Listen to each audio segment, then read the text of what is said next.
তো আজকে আমরা এসেছি নিত্যানন্দ মহাপ্রভুর জন্মস্থান দেখতে, ঠিক আছে। তো কোথায় সেই অ্যাড্রেসটা আমি তোমাদেরকে দেখাই দিচ্ছি। দেখো, এই যে এটা মেন গেট, ঠিক আছে। আর দেখো, আর এই যে পিছনে এটা হচ্ছে মন্দির, ঠিক আছে। কিন্তু এর ভিতরে ক্যামেরা অ্যালাউ নেই, ঠিক আছে। যার জন্য আমি বাইরে থেকেই দেখিয়ে দিলাম। আর দেখো,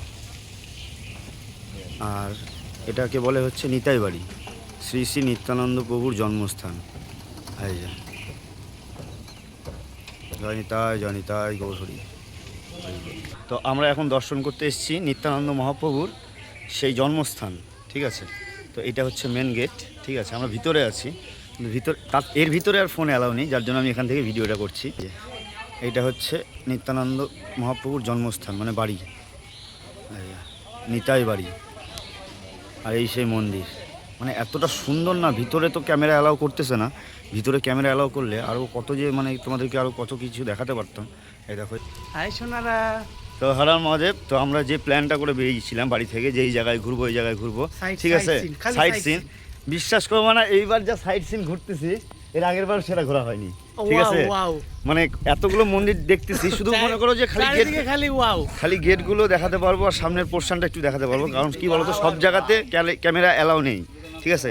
যার জন্য মনে করো আমরা দর্শন করতেছি, তোমাদেরকে দর্শন করাতে পারতেছি না, এটাই হচ্ছে সমস্যা, ঠিক আছে। চেষ্টা করতেছি তো যতটা পারতেছি যে না ক্যামেরাটা নিয়ে যাওয়ার জন্য, কিন্তু বেকার ওই লোকের ঝামেলা পছন্দ না, ঠিক আছে। ঘুরতে আসছি, একটা ধামে আসছি, এখানে ক্যাচাল গন্ডগোল এগুলো জিনিস ভালো লাগলো না।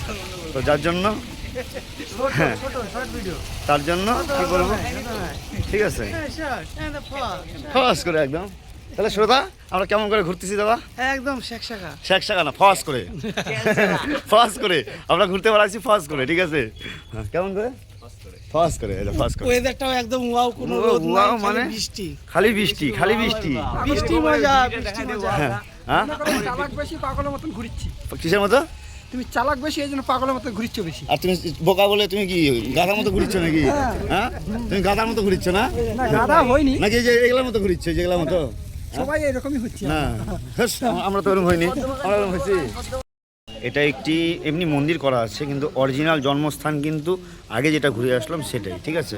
এটা শুধু এমনি রাখা আছে, মানে মন্দির তৈরি করা আছে, কিন্তু অরিজিনাল যেটা জন্মস্থান সেটা ওইখানে। আর আমরা এখন যাব যে ভগবান শ্রী চৈতন্যদেবের নারী পোতা আছে যেখানে, নারী, সেইখানে আমরা যাব অবশ্যই। চলো।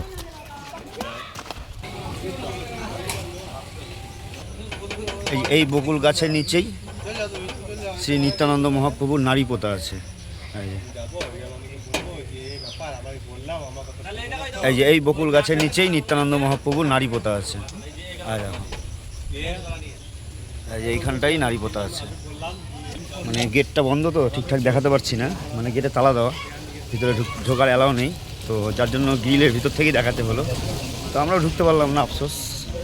তো ভালো লাগলো যে নিত্যানন্দ মহাপ্রভুর নারী পোতা আছে সামনেই, আর তার অপোজিটেই তার মন্দির আছে, কিন্তু আসল জন্মস্থান ওই আগে যেখানে গিয়েছিলাম ওটাই হচ্ছে আসল জন্মস্থান, যেখানে ভিতরে ফোন অ্যালাউ নেই। এখানে তো ভিতরে ফোন অ্যালাউ করা যাবে, কিন্তু করলাম না, কারণ ওখানে লেখা ছিল যে ভিতরে ফোন অ্যালাউ নেই, যার জন্য আর ভিতরে ফোন অ্যালাউ করলাম না।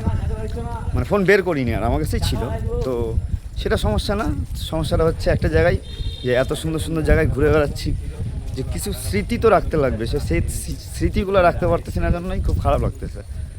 ঠিক আছে, কোনো ব্যাপার না, হারার মহাদেব, সব বাবার ইচ্ছা।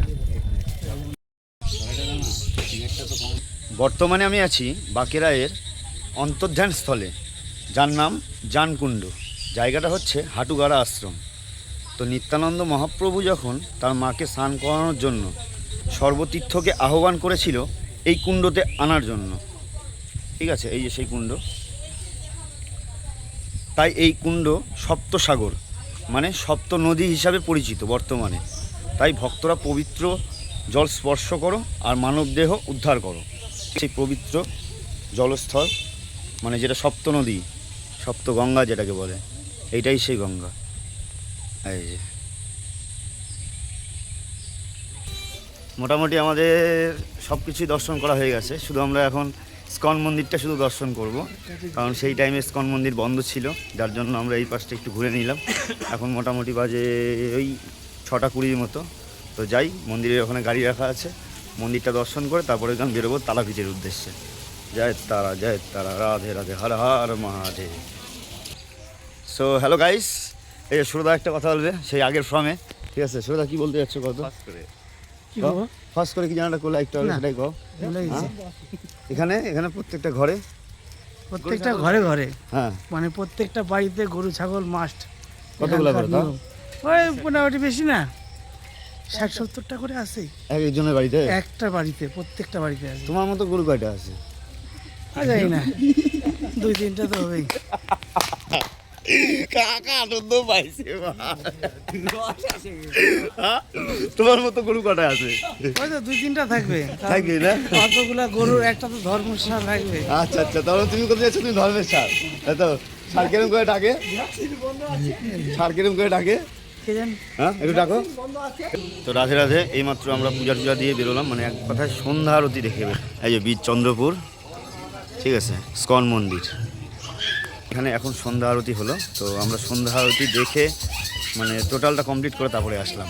মানে এত সুন্দর একটা অনুভূতি লাগতেছে, মানে খুব সুন্দর খুব সুন্দর। সন্ধ্যাবেলা সন্ধ্যা আরতি দেখতে পেলাম আজকে, মানে একদম রাধে রাধে রাধে রাধে। দেখো মন্দিরটা কেমন সেটাকে বলো, মন্দির দেখে মন শান্তি হয়ে যাবে।